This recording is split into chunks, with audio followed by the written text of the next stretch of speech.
여러분들 그걸 아셔야 돼요. 뭐냐면 이 요한복음이 왜 지금 우리가 요한복음을 나누고 있는지, 여러분 왜 지금 우리가 요한복음을 나누고 있을까요? 갑자기 제가 그게 궁금하더라고. 왜 하나님께서 다른 많은 성경들도 있는데 하필이면 저한테 요한복음을 마음을 주시고 생각나게 하셔서 지금 1장부터 쭉 나누고 있는데 벌써 43주째예요. 좀 있으면 이제 1년 돼가는 것 같아. 빨리 끝내야 되는데 나도 다른 성경 좀 하고 싶어. 요한복음 맨날 요한복음만 하고 있어. 근데 요한복음에 여러분 이 요한복음 주일날 말씀을 들으면서 꼭 머릿속에 항상 가지고 있는 전제가 있어야 되더라고요. 요한복음이 쓰여진 목적을 여러분들 기억하십니까? 제가 첫 번째 주에 같이 나눴는데 요한복음을 왜 썼는지, 요한복음이라는 성경이 왜 있는지 그 목적이 요한복음 20장 31절에 나와 있어요. 아마 이 요한복음 설교를 우리가 말씀 나누면서 첫 번째 시간에 아마 이거를 나눴던 걸로 제가 기억해요. 요한복음 20장 31절 말씀, 이 요한복음이 적힌 기록한 목적이 있습니다. 두 가지인데요. 제가 읽어드릴게요. 요한복음 20장 31절, 오직 이것을 기록함은 너희로 예수께서 하나님의 아들 그리스도이심을 믿게 하려는 것이요 또 너희로 믿고 그 이름을 힘입어 생명을 얻게 하려 함이니라 라고 이렇게 나와 있어요. 요한복음의 기록된 목적이 두 가지예요. 첫 번째로는 따라합시다. 예수님을 믿게 하기 위해서. 이게 첫 번째 믿음이에요. 믿음을 위해서 이 요한복음이 기록되어 있다는 거, 예수님을 믿게 하기 위해서. 두 번째로는 따라합시다. 믿음을 얻어서 생명을 얻게 하기 위해서. 예수님을 믿으면 생명이 우리 안에 들어올 수 있다라는 거예요. 그러니까 두 가지 목적이 앞으로도 아직 요한복음이 쭉 아직 많이 나왔지만 주일날 이 말씀을 들으면서 항상 전제적으로 여러분들이 기억하고 있어야 될 것은 이 어떤 본문이고 어떤 말씀, 어떤 주제를 드리든지 주님께서 오늘 나에게 이 말씀을 하시는 이유는 뭐냐면 저와 여러분들의 믿음을 위해서 지금 말씀하고 계시다라는 거예요. 그리고 두 번째로는 믿음이 있으면 우리 안에 뭐가 생긴다고요? 생명이 생긴다라는 거예요. 죽어 있는 것 같은 우리들의 마음이 오늘도 우리가 같이 나누겠지만 사망된 것 같은, 시체 썩는 냄새 나는 것 같은 내 내면에 하나님의 생명이 부어진다라는 거예요. 누구를 믿으면? 예수님을 믿으면. 그 제가 이렇게 이번 주에는 특별히 이렇게 기도하면서 매주 설교를 준비하면서 기도하지만 하나님께 제가 왜 이 요한복음을 우리가 지금 나누고 있을까? 한번 그 부분을 생각하다가 이 목적에 대해서 우리의 결국에는 믿음과 또 생명을 얻게 하기 위해서 이 요한복음의 말씀을 우리가 주일날 계속 지금 42주째 나누고 43주째 그렇게 나누고 있다라는 거예요. 그러면 왜 저는 이 왜라는 말이 참 많이 하는데, 그럼 왜 믿음에 대해서 우리 주님께서 우리에게 말씀을 하실까? 여러분, 저와 여러분들 예수님 믿습니까? 여러분 하나님 믿으세요? 내가 믿는다고 하는데 왜 믿음에 대해서 계속 우리가 이 요한복음을 통해서 우리에게 말씀을 하실까요? 그런 생각이 들었어요. 왜 믿음에 대해서 계속 말씀을 하실까? 믿음이 약해서, 때로는 믿음이 없어서, 그리고 오늘에도 나오지만 마르다가 믿는다고 그렇게 자신 있게 말은 했는데 정작 믿음을 써야 될 때, 믿음을 사용해야 될 때는 믿음이 없는 게 뽀록이 난 거야. 마찬가지예요, 여러분. 우리가 하나님을 믿는다고 하는 것이 그냥 내가 하나님 믿습니다, 예수님 믿습니다, 그냥 말로 그게 끝나는 것이 아니라 내 믿음이 증명되어야 될 때가 있어요. 내 믿음을 써야 될 때가 있단 말이에요. 그때 그 사람에게 진짜 그 믿음이 있었는지 없는지 그게 나온다라니까요. 그러니까 주님께서 계속적으로 요한복음을 통해서 우리에게 믿음을 갖게 하기 위해서 말씀하시는 이유는 뭐라고요? 우리가 더 뭐를 갖게 하기 위해서? 믿음을 갖게 하기 위해서. 우리의 연약한 믿음, 우리의 부족한 믿음, 아니면 혹시라도 내가 하나님을 믿는다고 말을 하고 있지만 전혀 내 안에 믿음이 없는, 오히려 내가 가지고 있는 돈을 더 믿거나 나의 젊음을 믿거나 나의 어떤 스펙을 믿거나 그런 것들을 오히려 주님보다 더 믿고 있다라는 거죠, 실질적으로. 여러분들 꼭 기억하세요. 요한복음 말씀을 계속적으로 오늘은 다시 한번 좀 정리를 하면서 이 요한복음이 21장까지 있는데 요한복음은 믿음을 위한 책입니다. 그리고 믿고 생명을 얻게 하는 책이라는 것을 여러분들 꼭 기억하시기 바랍니다. 여러분, 우리가 신앙생활 하면서 예수님을 믿으면, 그리고 내 삶 가운데 우리가 예배를 특히 드리면서 내가 정말 예배를 드리면서 은혜를 받고 또 눈물을 흘리고 내가 기도하면서 하나님을 만난 것 같은 그런 느낌이 될 때가 있어요. 우리가 신앙생활 하면서 예수님이 찾아오시면 그러면 모든 문제가 해결될 것 같이 보이지만 분명한 사실은 우리가 해야 할 일이 반드시 있다는 거예요. 오늘 이 부분에 대해서 우리가 같이 좀 나눕니다. 하나님께서 우리에게 은혜를 주셨어요. 근데 우리가 삶 가운데 내가 반드시 해야 될 일이 있다라는 거예요. 특히 우리들의 삶 속에 내가 주님을 믿고 아까도 말씀드렸지만 내 믿음을 주님 앞에 믿음으로 나아갈 때 그 어떤 주님의 역사를 보지 못하게 하는, 주님의 어떤 그런 기적과 같은 역사를 우리의 삶 가운데 보지 못하게 하는, 따라합시다, 장애물 같은 게 때로는 우리의 신앙생활 가운데 있다라는 거예요. 오늘 이 요한복음 이제 나사로가 계속적으로 2주 전이어서 이제 조금 오래돼가지고 기억이 안 날 수도 있는데 11장이 죽은 나사로가 부활하는 장이잖아요. 오늘 그 이야기의 스토리의 이제 마지막 부분을 같이 나누는데 이제 최종이에요. 다 왔어요. 그 스토리 계속 우리가 같이 나누는 거 기억하시죠? 처음에 예수님께서 들으셨을 때 바로 급하게 안 가시고 이틀을 더 유하다가 가셨죠. 그 나사로의 장례식장에 가서 누구를 처음 만나요? 마르다를 만나고 그 다음에 마리아를 만나고 이제는 드디어 오늘 마지막이에요. 이제 무덤 앞에까지 예수님께서 오신 거예요. 근데 무덤 앞에까지 와서 이제 나사로를 살려주시면 되는, 그럼 이 스토리가 이제 끝나는 그러한 마무리가 되는데 여기 마지막 장애물이 하나 있습니다. 그 장애물이 뭐예요? 바로 무덤을 막고 있는 돌이라는 게 있다는 거예요. 돌. 자, 오늘 본문을 통해서 우리가 두 가지로 오늘 한번 정리해 보기를 원합니다. 첫 번째로는 같이 한번 따라합시다. 우리 모두에게는 각자 믿음의 걸림돌들이 있다. 저는 이 무덤에 막힌 돌을 가리켜서 이름을 붙여줬어요. 걸림돌이라고 이름을 붙였어요. 우리의 삶 가운데서도 우리가 주님 앞에 나아갈 때 분명히 여러분들의 삶 가운데서도 걸림돌들이 분명히 있습니다. 돌들이 있어요. 자, 오늘 본문 38절에서 39절 같이 한번 읽어볼까요? 시작. 이에 예수께서 다시 속으로 비통히 여기시며 무덤에 가시니 무덤이 굴이라 돌로 막았거늘 예수께서 이르시되 돌을 옮겨 놓으라 하시니, 거기까지 읽겠습니다. 자, 예수님께서 그 나사로의 무덤 앞에까지 가셨어요. 무덤 앞에까지 갔는데 그 사진 띄워주세요. 예수님 당시 유대인들의 전통적인 우리나라의 무덤을 생각하시면 안 되고 당시 1세기의 유대인들의 전통적인 이 무덤이 어떻게 생겼냐면 이렇게 생겼다라는 거예요. 동굴에 이렇게 돌을 파가지고 동굴을 만들어서 그 안에 시체를 넣어서 거기에다가 저 바깥에 돌이 있죠. 그 돌로 봉해가지고 이 무덤을 만드는, 이 굴이 있는 이 무덤을 유대인들은 사용을 했어요. 근데 예수님께서 오늘 이 같은 무덤이 있었을 거예요. 나사로의 무덤. 기적을 일으킨 나사로를 이제 살려주시려고 말씀 다 하셨잖아요, 앞에. 주님께서 마르다와 마리아에게 이제 나사로의 오빠를 살려주시려는 이 말씀을 하시고 나서 이 나사로의 무덤 앞으로 오십니다. 근데 문제가 하나 남아있어요. 바로 나사로의 무덤이 뭘로 막혀 있어요? 지금 열려 있지만 저 돌로 막혀 있었다라는 거예요. 그죠? 장례가 났으니까 시체를 넣고 무덤을 돌로 막아서 이제 4일이나 지났다라고 이렇게 말하고 있잖아요. 근데 예수님은 죽은 나사로를 살리시기 전에 지금 이들에게 뭐라고 말씀하시죠? 39절에 아까 읽어본 것처럼 예수께서 이르시되 뭐를 옮겨 놓으라? 돌을 옮겨 놓으라 라고 말씀을 하십니다.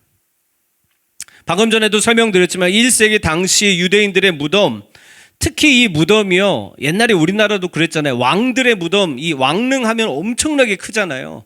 당시 유대인들에게도 마찬가지였다는 거예요. 돈이 많으면 많을수록, 지위가 높으면 높을수록 무덤도 더 크게 만들었다라고 그래요. 근데 이 나사로도 아마 부자였을 거예요. 왜냐하면은 나사로가 이 장례를 했을 때 유대인들이 많이 와서 조문을 했다라고 그때 우리가 같이 나눴었죠. 그러니까 이 동굴 형태의 굴이 있었는데 입구를 막는 이 돌은 크게 두 가지 형태가 있었다라고요. 하나는 원반형이 있었고 막는 그 돌이, 다른 하나는 마개형이 있었다라고 합니다. 그런데 오늘 본문에서 나온 이 나사로의, 이 사진 계속 띄워주세요. 본문에서 나온 이 돌은 굴려서 여닫는 원반형 돌이었을 가능성이 높다라고 그래요. 근데 제가 이 돌에 대해서 자료를 한번 찾아보니까 여기에 이제 보시면 저기 동그란 돌, 저걸로 이제 막는 건데, 저 돌이 자료를 보니까 대략적으로 지름이 1.5m 정도 된대요. 지름이. 그러니까 한 이 정도 되겠죠? 제가 170이니까. 안 믿어요? 왜 안 믿는 줄? 아니 왜 뭐 이거는 뭐 믿고 안 믿고가 어디 있어? 그럼 왜 150 정도 된다고, 이 정도. 예. 지름이 대략 1.5m 정도 되고, 근데 이 돌의 두께가 또 30에서 50cm 정도 된대요. 딱 보기에도 지금 두꺼워 보이잖아요. 그러니까 여러분, 이 무덤을 막는 돌을 보니까 무겁겠어요? 안 무겁겠어요? 이게 딱 보아도 그냥 무거워 보이잖아요. 보통 무게가 1톤 정도 했다라고 합니다. 엄청나게 무겁죠. 그리고 이 무덤 입구의 이 홈은, 그러니까 어떻게 하냐면, 제가 뭐 보지는 않았지만 저 위에서 이렇게 미는 거예요. 미르면 돌이 어떻게 되겠어요? 저기 홈 사이로 돌이 탁 들어가가지고 거기에 딱 맞춰서 이제 껴지도록 그렇게 만들겠죠. 그래서 약간 안쪽으로 이 돌이 경사지게 설계되어 있어서 닫을 때는 그렇게 쉽게, 그렇게 어렵지 않다라는 거예요. 그냥 위에서 밀면 돌이 굴러가서 무덤에 딱 막을 수 있게 굴러가서 입구를 막지만, 근데 문제는 뭐냐면 이걸 다시 열려면, 여러분 생각을 해보세요. 저 돌을, 저기에 구멍에 들어간 돌을 저 위로 올리려면 쉬울까요? 어려울까요? 예, 절대로 쉽지가 않죠. 경사면을 따라서 위로 밀러 올려야 하기 때문에 남자들 여러 명, 장정 여러 명의 힘이 필요했을 것이란 말입니다. 그러니까 나사로가 많은 조문객이 찾아온 걸로 봐서 나사로의 무덤 역시 상당한 크기의 돌로 막혀 있었을 것이라고 그렇게 추측을 한다고 그래요. 근데 문제는 뭐냐면 예수님께서 지금 이 돌을 어떻게 하라고요? 이 돌을 어떻게 하라고요? 옮겨 놓으라고 이야기를 하잖아요. 여러분들 같으면 어떻게 하겠어요? 마르다는 39절에 보세요. 예수님께서 돌을 옮겨 놔라.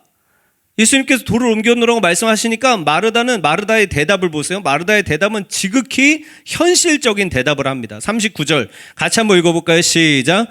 예수께서 이르시되 돌을 옮겨 놓으라 하시니 그 죽은 자의 누이 마르다가 이르되 주여 죽은 지가 나흘이 되었음에 벌써 냄새가 나나이다. 이거 틀린 말이에요? 맞는 말이에요? 맞는 말이에요. 틀린 말 하는 거 아닙니다. 예수님께서 돌을 옮겨놔라 그러니까 마르다가 주님, 지금 죽은 지 시체가 벌써 썩어서 아마 돌 이거 열면은 냄새가, 시체 썩는 냄새가 확 풍겨져가지고 그 주변에 많은 사람들이, 유대인들이 있었을 거 아니에요. 그 사람들에게 막 좀 인상 찌끄러뜨리고 분위기가 아마 안 좋아졌을 거란 말이에요. 근데 더군다나 기껏 돌을 힘들어서 닫았는데 그걸 다시 열려면 남자들의 도움도 필요하고 여간 무슨냐면 번거로운 일이 아니라는 거죠. 번거로운 일이잖아요. 이거 다시 올리려면 뭐 하는지 쉽게 말하면. 여러분, 우리가 이 이야기를 알지만 저는 그렇게 생각했어요. 이 부분 보면서. 아니, 예수님이 죽은 나사로를 지금 살려주시려고 하잖아요. 그럼 돌도 치워주시면 안 돼? 아니, 그거 안 돼? 아니, 그렇지 않아? 아니, 죽은 사람도 살리는데 이 돌 그냥 오이 이렇게 해가지고 염력 같은 걸로 확 이렇게 해가지고 어벤져스처럼 날려버리고 나사로야 나오라 그러면서 이렇게 해가지고 멋있게 하면 뭔가 이게 이 폼이 나지 않을까. 그런 궁금증이 생기더라고. 아니, 죽은 사람도 살리는 예수님인데 왜 돌을 안 치워요? 왜 이렇게 귀찮으셨나? 어? 허리가 좀 안 좋으신가? 야, 돌은 무거우니까 니네같이 먹고. 사람 살리는 사람, 죽은 사람 살리는 사람이 돌은 그렇게 안 치워주나. 그런 생각이 들었어요. 여러분 그거 아세요? 지난주에 우리 부활절이었잖아요.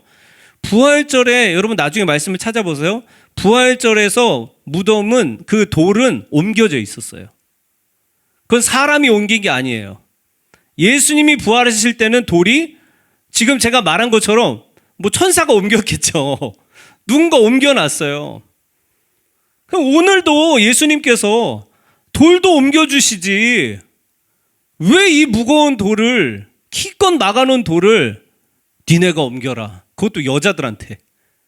말하다가 돌을 옮겨. 저 1톤 되는 거를. 예? 예수님 뭐 예? 이해가 안 되는 거예요. 제가 이 말씀 묵상을 하면서 예수님이 왜 돌을 옮겨놓으라고 하셨을까? 예수님께서 왜 돌은 니네가 옮겨놓으라고 하셨을까? 이 의미가 뭘까? 여러분, 내 삶 속에 이거더라고. 하나님의 큰 역사를 보기 위해서는 저와 여러분들에게 이 돌을 옮기라는 것은 결국에는 뭐냐면 너의 믿음을 보이라는 거예요. 내가 일은 할 건데 네가 해야 할 일이 있어. 그건 너는 믿음을 보여야 된다는 거예요. 네가 정말로 나를 믿고 있는지 너는 그 돌을 네가 옮겨서 그걸 보여달라는 거예요. 돌을 옮기라는 것은 무슨 의미라고요? 따라합시다. 크게 합시다. 너의 믿음을 보여라. 믿음을 보이라는 거예요. 예수님이 예수님이 늘 말씀을, 근데 여러분 성경을 자세히 보세요. 예수님은 항상 이래. 예수님 5,000명 먹일 때도 그랬잖아요. 빌립한테 너희들이 먹여라. 그 빌립이 대답 뭐라고 그랬어요? 얼마 필요하다고? 몇 데나리온이죠? 200데나리온인가? 어찌됐든 200인가 300인가 돈 필요하다고 얘기했잖아요. 그거 당연한 말이라는 거야. 근데 여러분 예수님께서 질문하시고 예수님께서 이해가 안 되는데 말씀을 하신 때는 그 이유가 있다라는 거예요. 목적이 있어서 예수님이 현실 감각이 없어서 예수님이 몰라서 물어보시고 말씀하신 것이 아니라 우리가 신앙생활 할 때에도 예수님께서 우리에게 주님께서 말씀하실 때는 그 현실이 안 되는 것을 알면서도 그 시체가 죽어 있는 걸 알면서도 돌을 치우라고 말씀하시는 것은 그 이유가 있기 때문이라는 거예요. 그게 뭐라고요? 우리의 뭐를 보이라? 믿음을 보이라는 거예요. 번거롭죠? 저 돌을 치우는데 얼마나 번거롭겠어요. 번거로울 거 알지만 냄새 날 것도 상식적으로 현실적으로 너무나도 나는 잘 알지만 주님이 나에게 믿음을 요구하실 때가 있다라는 거예요. 여러분 그렇다면 주님이 저와 여러분들에게 믿음을 요구하실 땐 내가 뭘 드려야 돼요? 믿음을 드려야 된다라는 거예요. 믿음을 요구하실 때는 믿음을 드려야지 그 다음에 역사가 일어날 수가 있다라는 거예요. 아니 그거 누가 몰라? 시체가 죽었고 썩고 냄새나는 거 예수님이 왜 몰랐겠어요? 근데 왜 돌을 옮기라고 했을까? 보이라는 거예요. 네가 정말로 나를 믿고 있는지. 이런 어려운 상황 가운데에서도 너의 믿음을 나에게 보여달라는 거예요. 그게 바로 돌을 치우라는 의미라는 것입니다. 저와 여러분들 꼭 기억해야 할 것은 하나님을 믿는, 여러분 그럼 한번 이걸 생각해 봅시다. 하나님을 믿는다라는 것이 세상 사람들이 보기에 상식적인 일입니까? 하나님을 믿는다고 보이지 않는 그 하나님을 믿는다라는 게 세상 사람들이 보기에 논리적이고 상식적이게 보여요? 아니에요. 하나님을 믿는 것 자체가 비상식적인 일이에요. 상식적인 일은 믿음이 필요 없어요. 상식적인 일은 그냥 상식적인 일이니까. 하나님을 믿는 일 자체가 비상식적인 일이에요. 그러나 그것을 우리의 믿음이 필요하다라는 것이죠.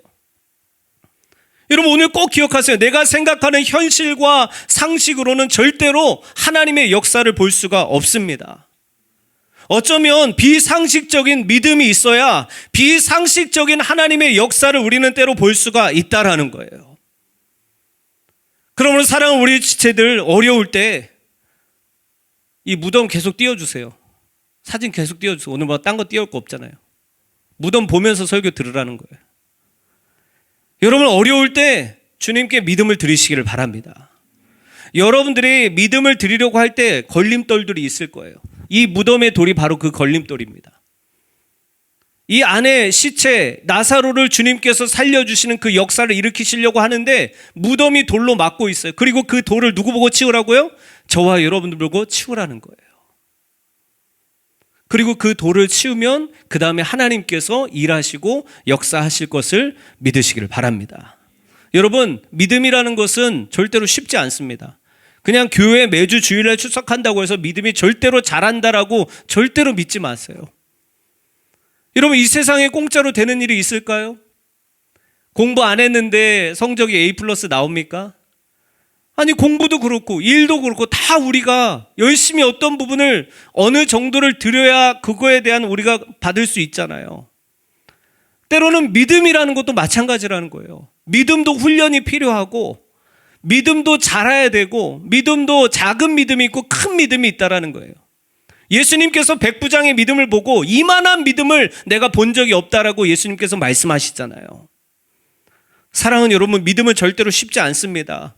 1톤이나 되는 돌을 중력의 반대 방향으로 굴리는 것처럼 그 믿음이 내가 가지고 있는 그 믿음이 정말 힘이 들 수도 있어요. 그러나 그럼에도 불구하고 그 믿음을 드렸을 때 주님은 저와 여러분들의 삶 속에서 일하실 것이라는 것을 믿으시기를 주님의 이름으로 축복합니다. 첫 번째로는 돌이 있어요. 항상 그냥 여러분들의 인생이 그냥 순탄하게 다 열리지 않습니다. 항상 이 돌이 있어요. 자, 마지막 두 번째입니다. 두 번째 함께 따라합시다. 믿음이 흔들릴 때는 말씀의 자리로 돌아가야 한다. 오늘 마지막 두 번째 명제는요, 믿음이 흔들릴 때는 어디의 자리로 돌아가야 된다고요? 말씀의 자리로 돌아가야 합니다. 자, 주님이 죽은 지 4일이나 지난 무덤의 돌을 치우라고 했을 때 마르다가 어떻게 하죠? 정색을 했어요. 마르다가 정색한 거예요. 아까 39절 말씀에 돌을 옮겨놓으라 하시니 그 죽은 자의 누이 마르다가 이르되 뭐라고 합니까? 주여, 죽은 지가 나흘이 되었음에 벌써 냄새가 나나이다. 그러니까 주님 안 됩니다. 이거 지금 사람들이 이렇게 많은데 냄새 풀풀 풍기고 어떻게 합니까? 막 그렇게 했을 거예요. 근데 그 전에 여러분 보세요. 그러니까 이게 마르다가 결국엔 저와 여러분들이라는 거예요. 마르다가 방금 전에 뭐라고 했는지 아십니까? 27절 보세요. 27절에 마르다가 예수님께 뭐라고 고백합니까? 27절 같이 읽어볼까요? 시작. 이르되 주여 그러하외다. 주는 그리스도시요 세상에 오시는 하나님의 아들이신 줄 내가 뭐하나이다. 내가 뭐하나이다. 내가 믿나이다 라고 이렇게 고백했잖아요. 믿는다고 얘기했잖아요. 하나님의 아들이시고 하나님께서 역사하신다라는 것을 믿는다라고 이야기를 했잖아요. 방금 전에, 어제도 아니야. 방금 전에, 조금 전에 이런 고백을 했던 마르다, 주님을 내가 믿습니다.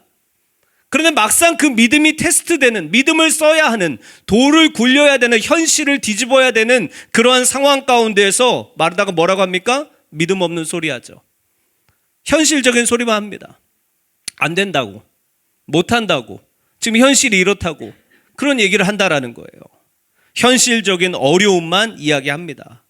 근데 보세요. 주님께서 그렇게 믿음이 자기가 믿는다고 말하고 나서 정작 믿어야 될 때는 그 믿음의 말을 안 하는 그 마르다에게 40절에 뭐라고 말씀하시는지 40절에 다시 한번 예수님은 뭐 하세요? 예수님 당신의 말씀을 복습시켜 주십니다.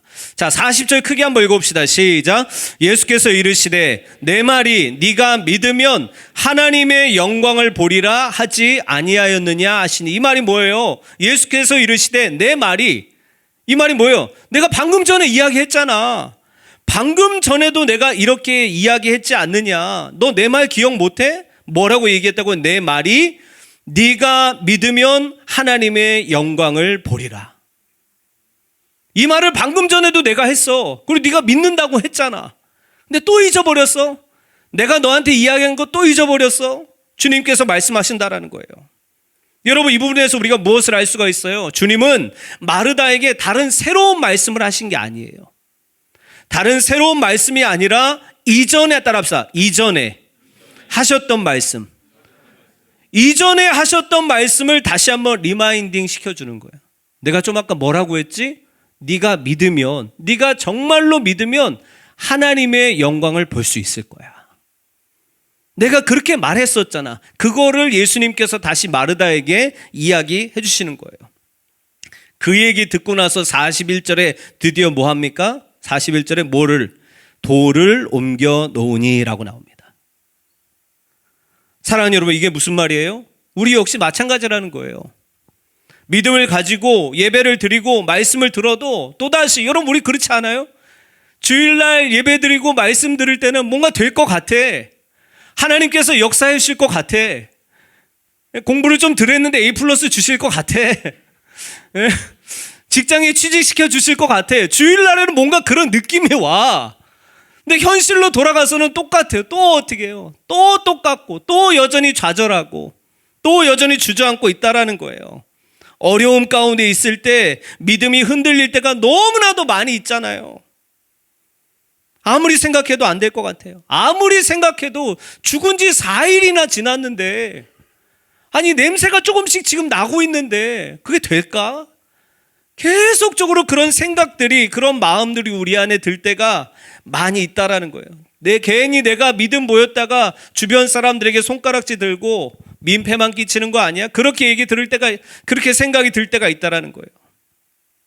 그러나 사랑하는 여러분, 분명히 기억해야 될 사실은 베드로를 한번 생각을 해보세요. 베드로가 물 위를 걸었잖아요. 근데 언제 물 위를 걷고 언제 바다에 빠졌는지 그 포인트를 기억을 해보세요. 베드로가 마태복음 14장 28절에 32절에 이렇게 나와 있어요. 잘 들어보세요. 베드로가 대답하여 이르되 주여 만일 주님이시거든 나를 명하사 물 위로 오라 하소서 하니, 29절에 오라 하시니 베드로가 배에서 내려 물 위로 걸어서 예수께로 가되, 예수님을 바라볼 때는 물 위로 내려서 걸어서 예수님께로 갈 수 있었어요. 근데 30절에 이렇게 나옵니다. 30절에 따라합시다. 바람을 보고 무서워 빠져가는지라. 예수님을 볼 때는 바다 위를, 물 위를 걸어갈 수가 있는 그런 기적을 경험할 수가 있었어요. 근데 그 예수님을 향한 그 눈을 떠나서 어디를 볼 때? 바다를 보고 환경과 바람을 본다라는 거, 환경을 봤다라는 거예요. 현실을 봤다라는 거예요. 내가 지금 어디에 처해졌는지 그것을 봤다라는 거예요. 그 바람을 볼 때에 어디요? 무서워 빠져가는지라라고 이렇게 나와 있어요. 사랑하는 여러분, 그러니까 뭘 보는지가 중요하다라는 거예요. 믿음이 흔들릴 때 어떻게 해야 돼요? 믿음이 계속적으로 의심이 들 때 어떻게 해야 됩니까? 현실 속에서 내가 하나님을 믿는 사람으로서 늘 흔들리고 주저앉고 싶고 그럴 때 어떻게 해야 돼요? 다시 말씀의 자리로 돌아가야 됩니다. 예배의 자리로 돌아가셔야 돼요. 기도의 자리로 돌아오셔야 한다는 것을 믿으시기 바랍니다. 힘들어도 예배의 자리에서 힘들어 하시기 바랍니다. 힘들어도 기도의 자리에서 힘들어 하시기를 바라요. 주님은 오늘 흔들리는 마르다에게 다른 말씀하지 않으셨어요. 다시 한번 그분의 말씀, 내가 말했잖아. 그분의 말씀을 들려주셨고 마르다는 그제서야 믿음으로 돌을 옮깁니다. 그리고 오늘 마지막으로 43절 같이 한번 읽어봅시다. 시작. 이 말씀을 하시고 큰 소리로 나사로야 나오라 부르시니 라고 나옵니다. 예수님께서 죽은 지, 여러분 이것도 보세요. 예수님께서 오늘 마르다를 뭘로 살리는지 그걸 보시라는 거예요. 예수님이 무덤에 들어가셔서 손을 잡고 끌어내셨어요? 들쳐업고 메고 나오셨어요? 예수님 오늘 나사로를 살릴 때 어떻게 살리십니까? 이 말씀을 하시고 큰 소리로 나사로야 나오라 부르시니 말씀으로 살리셨다라는 거예요. 여러분, 말씀으로 살리셨다라는 것을 기억하시기 바랍니다. 기독교 작가 아더 핑크라는 사람이 이 부분에 대해서 이렇게 설명하는데 너무 공감이 돼서 제가 여러분들에게 읽어드릴게요. 잘 들어보세요. 예수님이죠. 그가 나오라고 말씀하셨을 때 그것은 나사로가 그렇게 할 수 있었기 때문이어서가 아니라 그의 음성이 생명을 주는 음성이었기 때문이었다.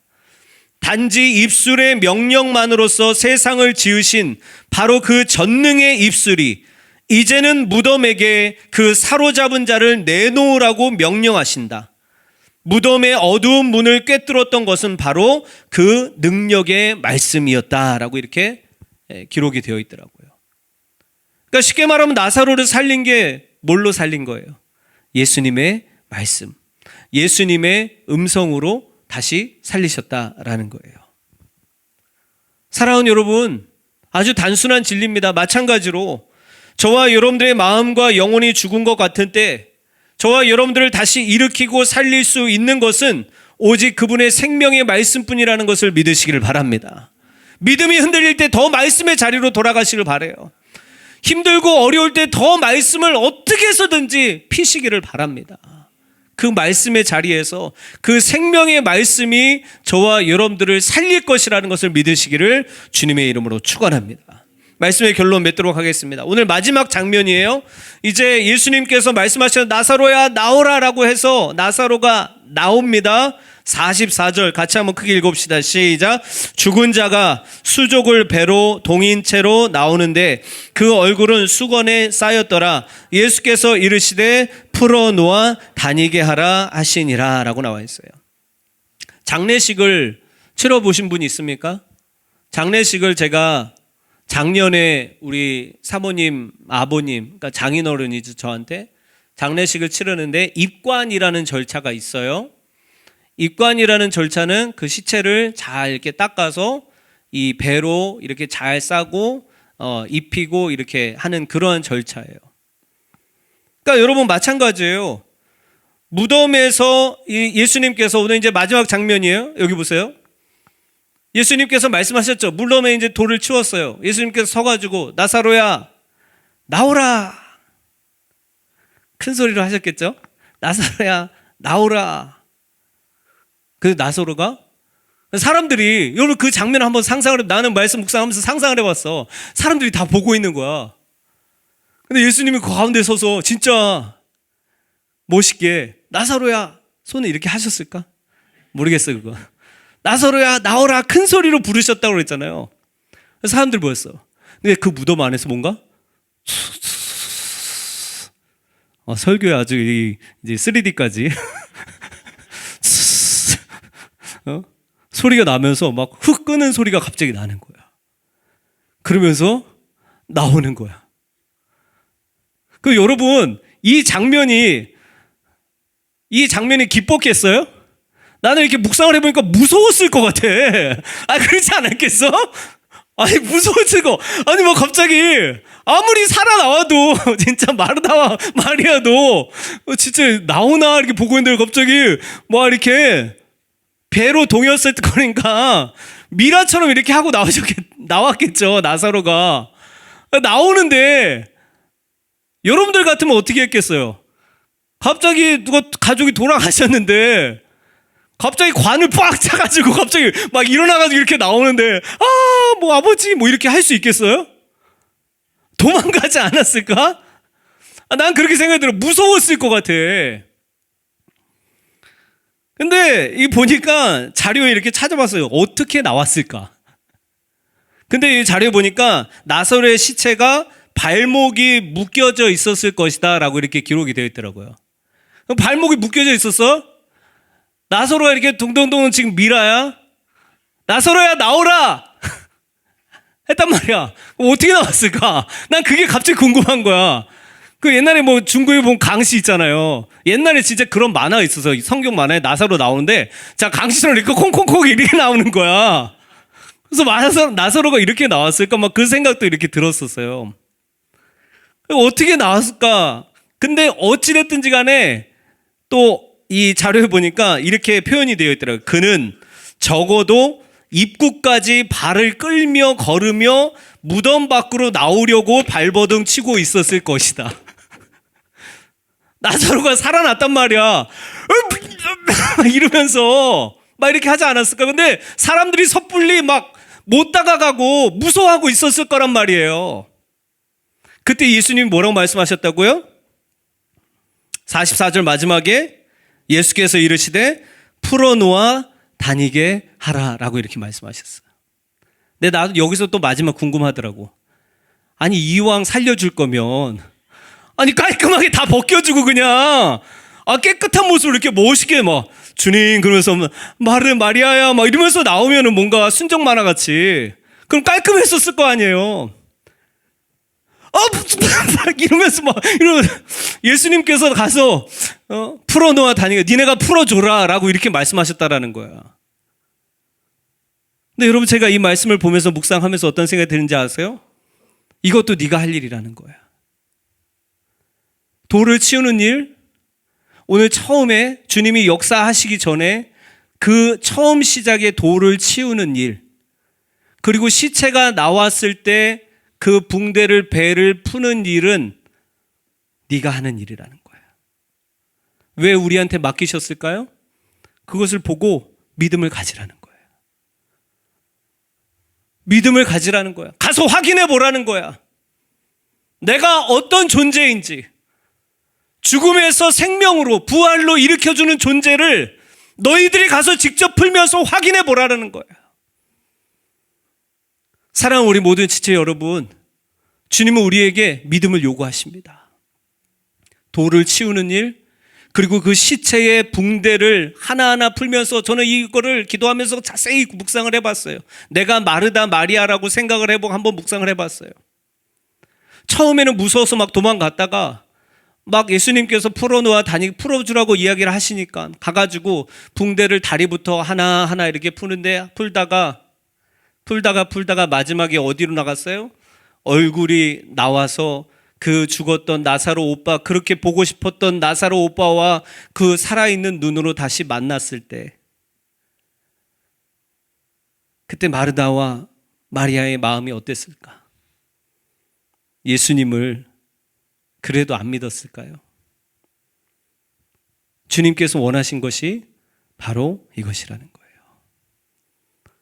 사랑하는 여러분, 예수님은 지금도 살아계십니다. 그리고 저와 여러분들이 믿음을 갖기를 원하신다라는 거예요. 제가 이번 주에 한 주간 동안 계속 성경을 보면서 유독 이번 주에는 그 단어가 계속 제 눈에, 나는 이 성경에, 특히 신약 성경에 이 단어가 그렇게 많은 줄 몰랐어요. 어떤 단어가 많은 줄 아십니까? 믿음이라는 단어. 너희가 믿으면, 믿음을 가지면, 믿음을 갖고 너희가 믿기를, 계속적으로 우리가 신앙생활을 하면서 가장 중요한 게 믿음이더라고요. 믿음이 있으면 이길 수가 있어요. 믿음이 있으면 회복될 수 있습니다. 주님께서는 살아계세요. 그런데 그 주님께 가는 그 중간에 이 저 돌문과 같은 이 우리의 현실 가운데 막막함과 어려움이 있을 때 우리에게 무엇이 있어야 되냐면 믿음이 있어야 된다라는 거예요.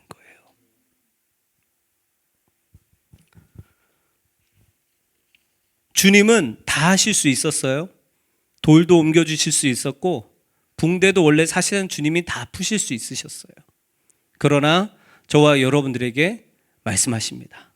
네가 돌을 옮기고 네가 가서 붕대를 풀어줘라. 그리고 믿음을 가져라. 그래서 45절, 오늘 본문 말씀은 아니지만 오늘 본문 그 바로 다음 구절 보세요. 주님이 원하시는 모습으로 사람들이 됩니다. 45절 읽어볼까요? 시작. 마리아에게 와서 예수께서 하신 일을 본 많은 유대인이 그를 믿었으나 라고 나옵니다. 사랑하는 여러분, 믿지 않는 자가 되지 말고 믿는 자가 되시기 바랍니다. 여러분들이 믿는 자가 되면 하나님의 영광을 볼 수 있습니다. 성경 속의 이야기 아니라 저와 여러분들의 삶 속에서도 하나님의 영광을 보고 하나님께서 일하심을 경험하는 그런 사랑하는 우리 모든 청년들 되시기를 주의 이름으로 축원합니다.